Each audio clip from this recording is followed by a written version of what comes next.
뉴욕에서요, 일본의 유명한 사진작가가 사진 전시회를 열었다고 합니다. 매우 평범합니다.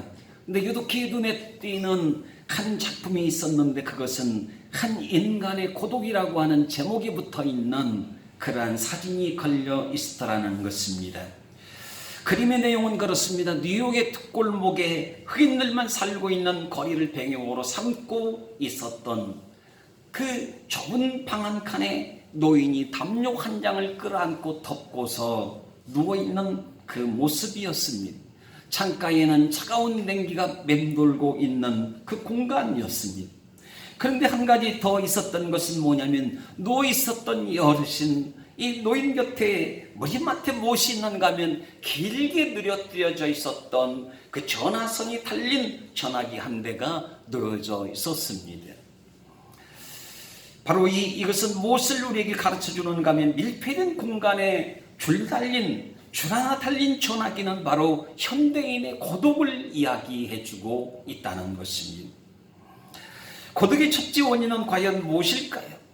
우리가 왜 현대인 속에, 현대 삶 속에 살아가면서 이 고독이라고 하는 것은 우리 인생을 어느 때는 유익하게 하기도 하고, 어느 때는 사실 상당한 피폐한 삶을 살게 만드는 것일진데, 왜 고독이 우리에게 찾아오고, 왜 고독이 우리의 인생을, 우리 신앙을 갉아먹고 힘들게 하는 것일까?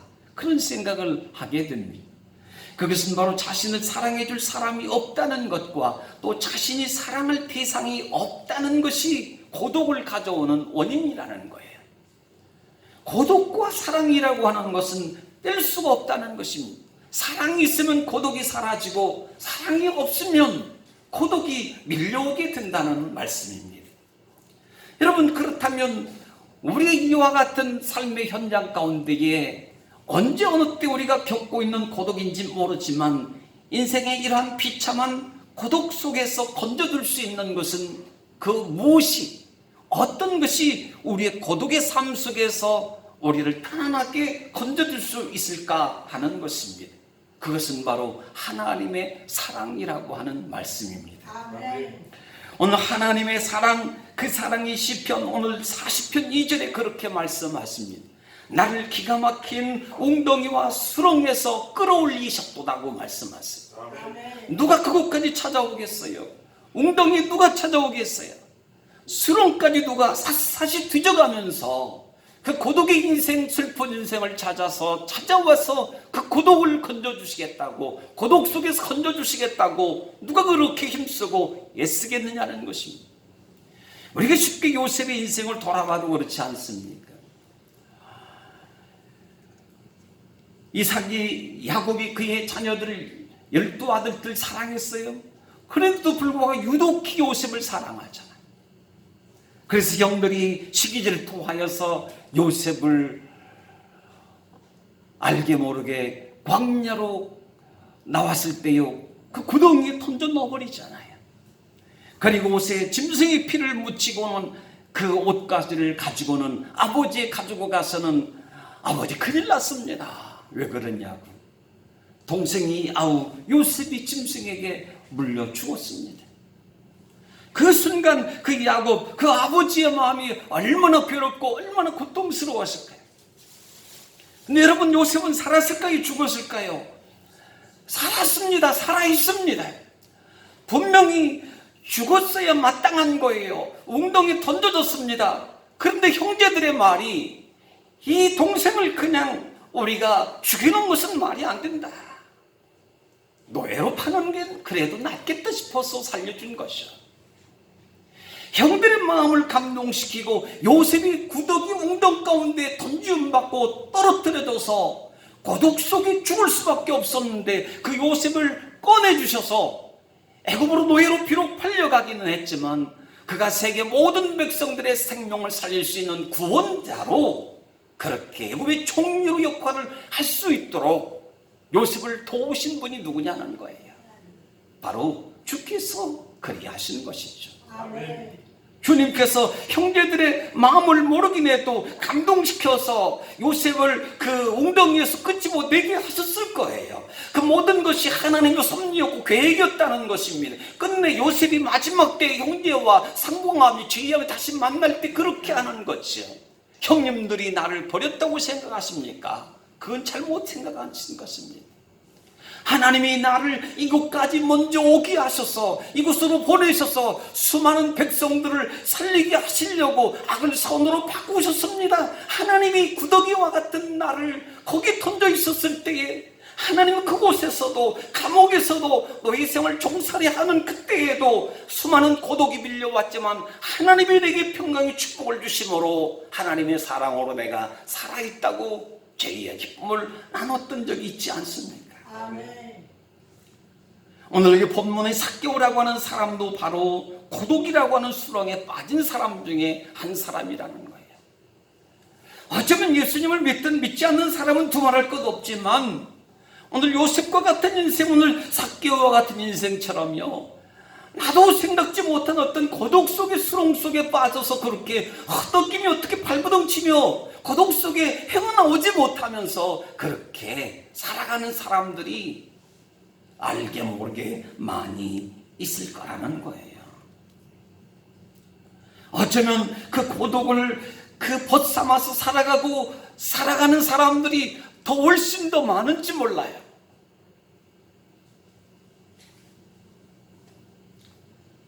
오늘 세리는 삭개오는 부자였다고 오늘 말씀하죠. 세금을 걷는 사람 중에 세리장이었다고 말하고 있습니다. 근데 어떤 학자는 삭개오가 어린 시절부터 부모를 먼저 떠나보내시고 그리고 친척들이 신세를 지면서 눈칫밥을 먹으며 그렇게 성장했다고 이야기를 합니다. 아주 고독하게 성장을 했었죠. 저도 어렸을 때요, 2살, 3살 배기 때 어머니가 몸이 안 좋으셨어요. 외가에서 한 2, 3년 그렇게 어른들의 말씀으로는 신세를 좀 진 것 같아요. 육아 형제들, 나이가 같은 또래 동생들, 형뻘들이 있는데요, 그 옛날 50년 전이잖아요. 김 하나 나오면 그걸 쪼개 먹고 짜게 먹고 자기들끼리 형제들끼리 집안끼리 손 안으로 굽는다고 좋은 거 다 먹어요. 후라이가 나와요, 계란이 나와요. 그러면 자기들끼리 알맹이 다 먹고 나는 떨어진 부스러기를 쥐어 먹다시피 하고, 그래도 크게 미움받지는 않고 받은 사랑도 있지만 말입니다. 오늘 삭개오가 그렇게 자라났다는 거예요. 매우 어렵고 힘들게 고독하게 성장했다는 것이 뻔한 일 아니겠어요? 그러므로 그가 어른이 되고 성장하면서 그에게 필요한 것은 무엇이었을까요? 어쩌면 커다란 집 한 채, 큰, 무슨 말로 하면 아파트 한 채 있으면 좋겠다 생각을 했을 거예요. 안정적인 삶을 원했을 것입니다. 그래서 많은 고민 끝에 그런 생각을 했을 거예요. 로마의 정부에 찾아가자. 그래서 세금을, 내 백성이지만 세금을 거두어서 바치겠다고 맹세를 하자. 그래서 약조를 했습니다. 세금을 거다 로마에 바쳤습니다. 그리고 돈과 권력과 성공이라고 하는 세상 사람들이 원하는 것들을 손에 쥐는 삭개오 세리장이 되었어요. 꿈을 이룬 것이죠. 그런데 문제는 세리라고 하는 이 꼬리표는 뭐가 오는가 하면, 이 세리는 바로 동족들에게 죄인이라고 하는 소리를 들으며 살아야 했습니다. 그뿐만 아니고 특별히 유다 백성들은 그렇잖아요. 하나님의 백성들이잖아요. 그러니까 회당에 가서 예배 드리는 것이 의무요 사명이고, 예배 드리는 것이 삶의 축복이고 그리고 은혜인 것이거든요. 무슨 수가 있어도 하나님과 단절되고 하나님과 끊어지는 거, 하나님 앞에 나갈 수 없다면, 예배 드릴 수 없다고 한다면 그건 버림받은 인생과 같은, 그리고 이방인 취급을 당하는, 개 취급을 당하는, 나그네 취급을 받는 것과 같은 존재일 수밖에 없기 때문에 오늘 삭개오의 그 피비린내 나는 그 눈에서 떨어지는 그 눈물이라고 하는, 고독의 눈물이라고 하는 것은 뭐냐면, 하나님께 남들, 자기 벗들, 동족들 함께 예배하는, 자기는 예배 드리지 못하는 그거, 그것이 삭개오에게는 커다란 아픔으로 또 다가왔을 것이 분명하다는 것입니다. 선민 자격도 상실됐습니다. 저 인간은 로마의 앞잡이다. 동력의 피를 빨아먹고 세금을 거두어서 로마에 바치고 거기에 또한 자기가 필요한 것만큼 또 도둑질해가는 그런 나쁜 사람이라고 공격을 받았던 선민 자격을 박탈당하는 이러한 사람이 아니었겠어요? 오늘 탈무드에서는 말이 그렇습니다. 미워해도 괜찮은 사람 중에 첫째는 살인자라는 거예요. 끔찍하지 않습니까? 살인자. 성경에는 원수를 위해서 기도하고 축복해줘라, 그를 사랑하라, 그렇게 말을 하죠. 근데 오늘 탈무드에서는 미워해도 괜찮은 사람 살인자라고 말을 합니다. 실제적으로 예수님 십자가에 죽으셨을 때에 누가 놓여졌습니까? 예수님 못 박히시고요.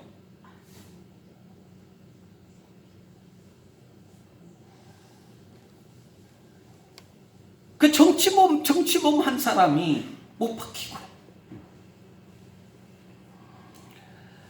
그런데 오늘 두월째로 탈무드에 사는 것은 미워해도 괜찮은 사람은 강도라.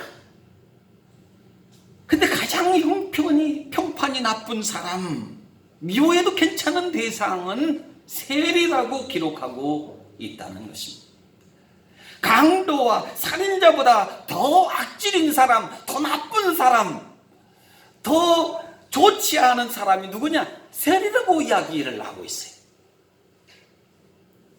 삭개오는 이러한 사회적 냉대와 미움 아래 꿈을 이루고 고독에서 벗어나려고 얼마나 열심히 살았는지 몰라요. 하나님 말씀이, 율법이 어디 있는지, 예배는 출입 금지당했기 때문에 예배조차도 드릴 수 없는 이 마당 가운데 그래도 자기의 어린 시절 성장하는 그 과정에 그 아픔을 털어내려고 얼마나 열심히 살았는지, 이제는 그 잘못된 야망을 통해서 이루어가는 성공을 하긴 했지만, 근데 그 성공의 관계불통에 또 다른 고독을 가져오고 말았다는 것입니다. 그냥 성공하면 된다고 생각했어요. 성공하면 모든 것이 만사 형통이 돼.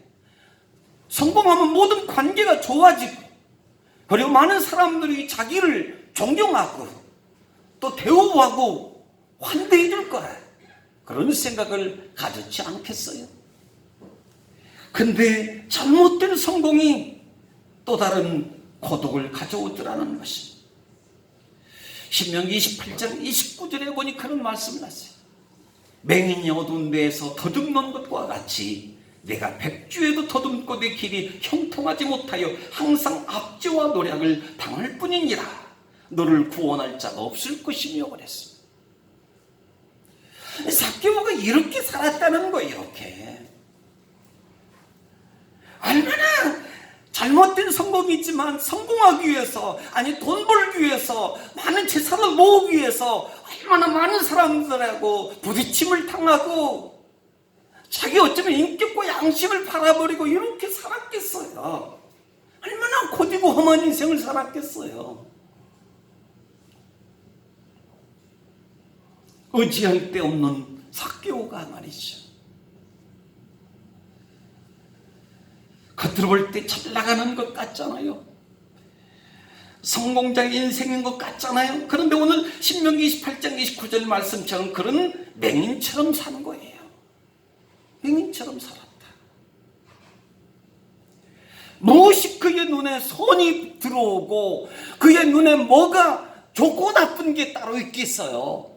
그저 성공만 하면 된다, 잘 살면 된다, 내 집 갖추면 되겠다, 아무것도 하나님의 뜻에 대해서, 선과 의에 대해서, 거룩함에 대해서 보이는 게 없는 맹인인 삶을 살았던 삭개오란 말입니다.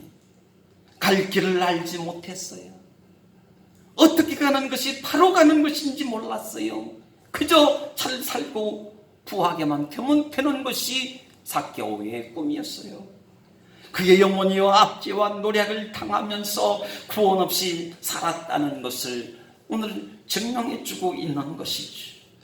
뭔가 그의 인생이 시원하지 않아요. 상쾌함이 없는 그러한 삶을 산 거 아니겠습니까? 그런 생각도 못했을 거예요. 야, 오늘은 참 좋은 날이다. 단순히 좋다고 한다면 그럴 거예요. 많은 세금을 걷어서 로마에 바칠 것 바치고 더 많은 것들을 자기 호주머니에 집어넣는다면 그날은 아주 수지 맞는 일이고 그것이 상쾌한 것이고 그 이상도 그 이하도 없는 아주 고달픈 고독의 인생을 삭개오가 살지 않았겠느냐 하는 것입니다. 오늘 삭개오 주변에는 누가 있었을까요? 삭개오 주변에. 삭개오 주변에 누가 있겠어요? 성공을 꿈꾸는 사람들이 있었겠어요? 물론 그렇겠죠. 그러나 협작꾼들이 가득했을 거예요. 저를 속이는 사람도 있었을 거예요. 그런데 오늘 예수님을 따르는 이들은 하나같이 해맑고 얼굴이 밝게 살아가더라는 것입니다. 그 중에 자기 같은 세리도 있다는 것을 알았습니다. 마태도 세리장이었잖아요. 예수님이 그를 불렀습니다. 삭개오가 듣기에 그런 거예요. 동족들이 백성들이 죄인이라고 하는데 나 같은 세리인데 그것도 세리의 장, 세리의 왕인데 세리 대장인데 나 같은 큰 죄인을 과연 예수님을 만나 주실까? 그런 이런저런 또 걱정도 고민도 있었겠지요. 오늘 삭개오도 다른 이들처럼요 예수님 만나서 해피 인생으로 살고 싶었던 것이죠. 얼마나 부러웠는지 몰라요. 마음껏 사람들을 만나고 다니고 예수님이 가시는 그 거리마다 함께 동행하고 다니고 주님의 그 말씀을 듣게 되어지고 삶을 교류하고 공감하고 나누며 살아가는 그 인생 얼마나 아름답게 세례의 삭개오의 눈에 그렇게 비춰졌겠어요. 나도 저렇게 좀 살고 싶다. 모르긴 해도요 삭개오가 세리장이 되기까지 세리의 공직으로 말하면 세리의 직분을 세금을 걷는 사람으로서 자기 직임을 감당할 때 굉장히 많이 노력했을 것 같아요. 그냥 처음부터 세리장 너에게 세리장을 주겠다 그랬겠어요? 누구보다도 어떤 세리보다도 더 많은 세금을 걷어들이고 더 많은 세금을 로마의 조세로 바쳐주고 그러니까 로마가 세리를 인정해 준 거예요. 그래서 세리장이 되었던 거 아니겠습니까? 그런데 그는 한 공간에 갇혀 있는 거예요. 자기 인생의 성공이라고 하는 자기 인생의 공간에 갇혀서 고독하게 이를 데 없는 거예요. 그래서 예수님과 함께 걸어다니는 그들을 예수님의 말씀을 듣고 살아가는 이들을 예수님을 만나서 새로운 인생을 찾은 세리와 같이 자기 인생도 갇혀버린 고독의 인생 속에서 좀 벗어나고 싶은 다른 인생을 좀 살고 싶은 그러한 간절함이 생겼다는 거 아니겠습니까? 그래서 오늘 4절에 말씀하는 거예요. 예수님이 오셨다는 것은 알고 예수님 보기 위해서 뭐라고요? 달려갔다 그래서 달려갔다. 예수님을 놓칠세랴 예수님이 저한쯤 있는데 분명히 이쪽으로 지나가실 것이다 하고 예수님이 지나가시는 그 앞길 쪽으로 먼저 달려가서 돌무화과 나무 위에 올라갔다는 거 아니겠어요? 아멘. 키가 작으니 예수님을 많은 사람들 때문에 볼 수가 없어요. 방법은 한 가지예요. 무화과 나무에 올라가는 거예요. 높은 곳에 올라가는 거예요. 그래 예수님 볼 수가 있어요. 어떻게든 예수님과 시선을 한번 마주치고 싶습니다. 마주치고 싶어요. 누군가가 자기의 눈과 시선을 마주치면서 삶을, 어려움을, 스토리를, 역사를 이야기하며 아픔을 이야기하며 삶의 인생을 이야기하며 그렇게 살았던 대화를 나눴던 그 많은 사람들, 어떤 사람들처럼 자기 삭개오 자신도 그렇게 살고 싶었다는 거예요. 혼자만이 사는 게 아니고 예수님 알고 싶고 또 수많은 사람들 더 가까이 알고 싶고 관심을 끌고 싶었습니다. 자신을 알아주기를 바랬죠. 이러한 그의 행동을 혹자는 비밀한 경배라 그렇게 표현을 했습니다. 아무도 몰라요. 아무도 몰라요. 종말론적인 믿음이라 표현을 합니다. 이건 마지막이라는 겁니다. 오늘 우리가 드려지는 이 예배가 마지막 예배라고 생각하고 예배를 드려야 된다는 거예요. 할렐루야. 내일 죽을지 모르잖아요. 한 달 후에 주님 오실 수도 있잖아요. 삭개오의 심정이 그랬다는 거예요. 오늘 예수님을 보지 못하면, 오늘 예수님을 만나지 못하면 내 인생이 여기서 끝난다. 영영 고독의 늪에서 빠져나지 못할 수도 있다고 하는 그 생각이 삭개오로 하여금 그 우리가 뽕나무라고 하잖아요. 이 뽕나무 위에 올라갔다는 거 아니겠어요? 예수님 만나고 싶었어요. 무엇이 그렇게 그리움과 간절함을 만들었을까요? 고독이라고 하는 거. 고독이 그 어떤 가지고 성공이 고독을 달래줄 수가 없었고, 이루었던 부도 고독을 달래줄 수가 없었고, 함께 세리 역할을 했던 그 어떤 세리들도 자기의 편이 되어줄 수 없었던 삭개오의 고달픈 삶을 우리에게 말해주질 않습니다. 그래서 비밀이 그 돌무화과 나무에 뽕나무에 올라가서 주님을 오시기를, 지나가시기를, 아니 주님의 얼굴을 한 번이라도 더 배울 수 있나, 아니 예수님이 도대체 어떤 분인가, 그 주님을 만나고 싶어 하는 간절함이 모든 창피함도 무릅쓰고 뽕나무 위에 올라갔다는 거 아니에요. 오늘 이러한 삭개오의 열정이 무엇을 말해주고 있는 것인가요? 뽕나무에 그 신사라고 생각할 거 아닙니까? 그 자신이 뽕나무까지 올라갈 수 있었던 그것은, 그 열정은 바로 고독에서 벗어날 수 있는 방법을 예수님이 가지고 계신다는 걸 말씀하시고 있는 거예요. 고독에서 풀려날 수 있다, 벗어날 수 있다, 이거 분명히 예수님이 그걸 갖고 계실 거라 이 믿음 말입니다. 혼자서 전화줄 하나 붙들고 고독한 인생을 어떻게든 달래면서 살 것이 아니라 오늘 고독의 의문을 풀기 위해서는 제대로 예수님을 만나야 될 줄 믿습니다. 제대로 만나야 됩니다. 제대로 믿어야 됩니다. 왜 고독이 오고 이렇게 뽕나무 위에까지 꼭 올라가야만 그렇게 되느냐는 것이죠. 뭔가 또 다른 자기의 마음에 이 쌓였던 울분과 우라와 고통과 또 성공했으나 고독한 불행스러운 불행의 인생을 달랠 길 없어서 꼭 뽕나무 위에 올라가야만 하느냐. 예수님을 잘 믿어야 고독에 묶임당하지 않는다는 거 아니겠어요? 아멘. 여러분, 정말 예수님을 왜 믿을까요? 왜 예수님을 여러분 믿습니까? 예? 예수님을 왜 믿냐고요? 왜 믿냐고요?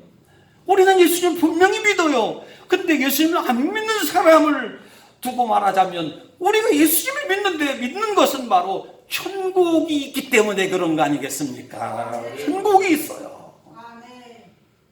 하지만 오늘 현재 지금 천국이 분명하지만 내세의 묶임이 아닌 현재 지금 은혜가 필요한 시대에, 오늘 환란의 때에 그리스도 안에서 예수님 믿는 것은 뭐냐면 예수님 안에서 나를 찾고 나를 발견하는 것이어야 하기 때문에 그렇다는 것입니다. 아멘. 그래서 예수님 믿는 거예요. 아멘. 나를 발견하기 위해서.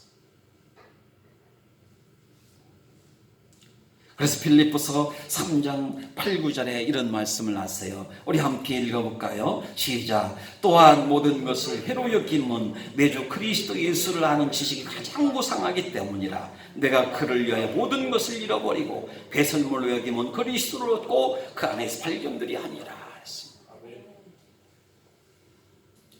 저는 놀라운 것을 깨달았어요. 발견이다. 예수님을 왜 믿냐는 겁니다. 왜 믿냐는 거예요. 그냥 단순 평안 얻기 위해서 그저 영원한 천국이지만, 기쁨도 은혜지만, 오늘 본질적으로 현실 속에서 내 인생 고독 속에서 다시 한번 나를 들여다본다면 예수님을 왜 믿어야 될까 하는 것입니다. 그건 바로 발견이라. 발견이라. 고독한 인생에서 행복한 인생으로 나 자신을 되돌려 주라고 하는 그 말씀이에요. 너 자신을 그 불행 속에서, 고독 속에서 살지 말고 너 자신을, 고독에 갇혀있는 너 자신을 예수님 믿음으로 인해서 행복의 자리로 옮겨주라, 옮겨가라는 겁니다. 되돌려 주라는 거예요. 너 자신에게 예수님을 찾아주고, 행복을 찾아주고, 기쁨을 찾아주고. 아멘. 오늘 삭개오의 고독은 어떤 문제가 있었는가 하면 소속감의 문제였어요. belongingness. 소속감. 다시 말하면 그 안에 머문다는 것. 귀속되다, 이웃에게 받아들여진다, 이런 뜻을 갖죠. 다시 말하면 주권의 문제라는 겁니다. 주권. 새로운 시작을 라틴어로 이니티움이라고 해요. 선도하다, 주도권을 잡다, 이런 뜻을 갖고 있어요. 여러분, 누가 나의 주도권이냐는 것입니다. 내가 주권자가 된다면 무엇을 붙들고 이것이 내 것이라고 말할 수 있느냐는 거기도 해요. 누가 나의 주권자이냐? 여러분, 무엇이라고 대답할 수 있습니다. 오늘 현재의 오늘 삭개오의 모습이 아니고 현재 예수님 이전의 삭개오의 모습을 볼 때 바로 그 삭개오에게 있어서 주도권은 물질이었어요. 물질. 성공이었습니다. 세상이었어요. 사람이었어요. 오늘 나의 주도권은 뭘까요? 누가 나를 주도하실까요? 오늘 물질이 신이 아니라 하나님이 진정한 신이시라. 할렐루야. 물질이 신이 아니라. 성공이 신이 아니라는 거예요. 절대자가 아니라는 겁니다. 성공이 신이 아니고 하나님을 잘 믿는 것이 성공이란 말씀입니다. 하나님을 믿는 사람은 이미 성공자인 줄 믿습니다. 왜 그래요? 죄사함을 받았으니까. 영생을 얻었잖아요. 천국을 얻었지 않습니까? 이미 성공한 거예요. 성공한 거예요. 사람들이 왜 이렇게 열심히 살려고 하는 거예요? 조금이라도 죄에서 벗으려고 그러는 거예요. 한편으로요. 아니, 천국다운 그 파라다이스, 천국 같은 인생을 살기를 위해서 열심히 피땀 흘려가며 살아가는 거 아니겠어요? 근데 우리는 예수님 믿음으로 그 세상 사람들이 얻고자 하는 그 이상으로 우리는 이미 죽지 않은 영생을 얻은 것이고 이미 영원한 천국을 얻게 된 줄 믿습니다. 그러니 우리 하나님 믿는 사람이 이미 성공자예요. 성공자. 또다시 더 이룰 게 뭐가 있겠어요? 더 욕심낼 게 또 뭐가 있겠어요?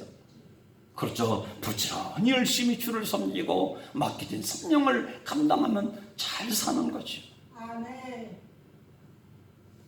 오늘 삭개오의 인생은요, 하나님께 맡겨드리는 믿음의 주도권이 없었어요.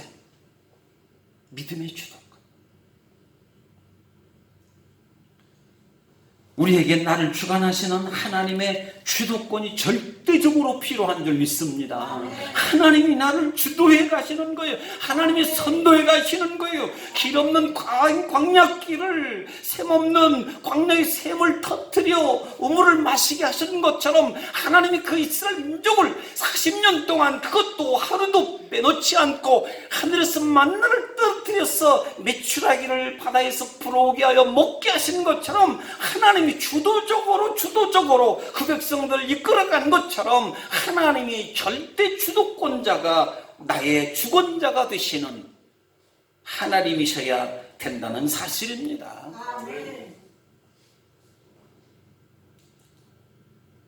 한편으로 아직도 하나님께 넘겨지지 아니한 부분이 있다고 하는 주도권 말이에요. 소위 가정 내 가사 살림의 그 역할을 따라서 분배를 하고 감당을 한다면 그 주도권이 누구에게 있느냐 하는 겁니다. 재정의 주도권이 누구에게 있느냐 하는 겁니다. 집안의 주도권이 누구에게 있느냐, 교회의 주도권이 누구에게 있느냐, 내 인생의 주도권이 누구에게 있느냐. 아직도 하나님께 넘겨지지 않는 부분이 있다고 한다면 이 판에 하나님께 돌려놓는 은혜가 따르시기를 주님 축원드립니다. 하나님께 100% 넘겨야 돼요. 고독이 들어올 수 없도록, 빈 공간이 없도록 하나님의 주권적인 은혜가 나를 다스릴 수 있도록 나의 모든 것을 다 넘겨드리자는 거예요. 맡겨드리자는 거예요.